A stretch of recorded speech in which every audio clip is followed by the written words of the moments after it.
People that grew up in the Appalachian Mountains are taught rules most outsiders never even heard about. And there's a reason for that. Welcome back, gang. It's Cube of Lore to be exact, and I'm back at it again with another story time. So if you don't have time to watch this video, just save, follow, and just come back later, because y'all know I hate a long intro. Can't wait on y'all. You gotta move forward. So the woman in this story, name is Lacey Whitaker. Lacey grew up deep in the Appalachian Mountains. Her parents still live there to this day. A small house surrounded by thick forest and very narrow gravel roads. But Lacey doesn't live there anymore. When she was younger, her parents actually sent her to live with her aunt, who lives a few states over. They wanted her to be in like better schools, have better opportunities, a life that wasn't limited to the mountains. I'm not from the mountains, so I don't really know much about the community, but I have a lot of supporters from there.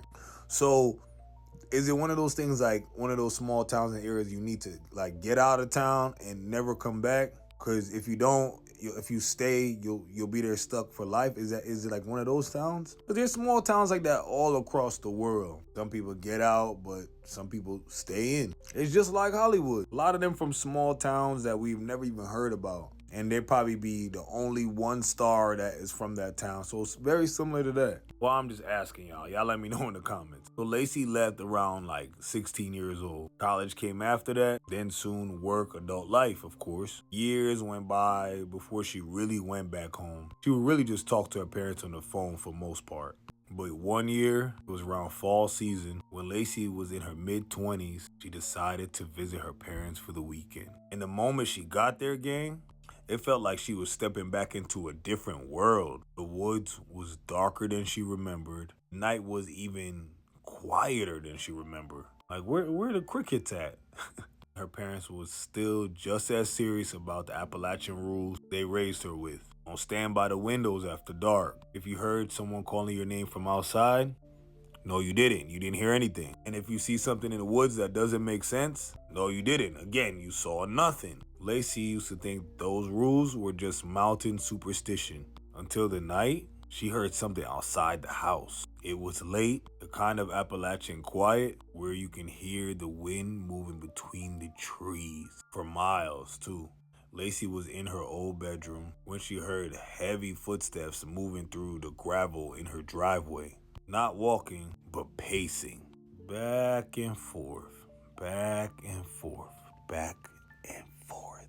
At first, she thought maybe it was a deer or someone's dog just wandering up the road. But when she looked out the window, she saw something standing near the tree line. Mind you, gang, Lacey got no business looking out that window. You're not supposed to do that either, but hey, she already did, so let's just enjoy the story. She said it was tall, too tall. The legs was bent wrong, almost like an animal standing upright. The moonlight, it caught the dark, matted fur that's on this creature's shoulders and its head. The head looked like a cross between a wolf and a man, she said. Lacey froze, because that's when that thing lifted up its nose in the air. Like it was smelling into her house, like it knew someone was inside, gang. Then it turned its head slowly and looked directly into Lacey's window. Lacey dropped to the floor immediately, gang. Her heart was pounding so hard, she can literally hear it in her ears. And I hate that kind of fear. That has happened to me before. You can literally hear your heartbeat. She remembered at that moment every rule her parents told her. Don't look, don't acknowledge it, pretend you basically didn't see it. Give it no power. So Lace stayed on that floor for almost 10 minutes, gang, before she heard the footsteps, walk back into the woods. The next morning, she told her father what happened. He didn't laugh. He didn't even look surprised. He just sighed and said something that made her stomach drop. That's why we always told you, don't look out at them windows at night. And according to Lacey's father, that's not the only rule that the people of Appalachian Mountains live by. Not even the most important one. There are a lot more. They're just rules as outsiders that we don't even know. And one of them have to do with the things people call the Appalachian Pharaoh people. But that's a whole different story. If you want a part 2 about the Pharaoh people, let me know in the comment. And I got y'all, of course. I'm Cube. This is Forbidden Lore Season 2, Appalachian Mountains. And if you like content like this, you want to stay on this side of the algorithm, don't forget to engage with the bottom up. Repost, save, comment, and like. My supporters, I appreciate y'all. I love y'all to death. Thank you so much. I do this for y'all.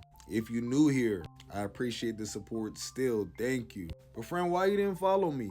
Go ahead and follow me. I post daily. I'm a streamer. I stream daily as well. And on top of that, I'm writing my own book. A lot of this lore will be inside of there. It's kind of safer just to write all this down rather than keep talking about it and them hunting me and looking me down and, all that other nonsense.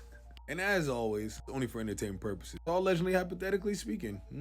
Love y'all. I appreciate y'all. Don't forget to subscribe to my channels on the Tube of the U, Cube of Lore, with all my supernatural creepy content, Cube Oxley page, and of course, subscribe to my Twitch, Cube Oxley. Literally, my name, my bio, it's all over. I'll catch y'all in the next video.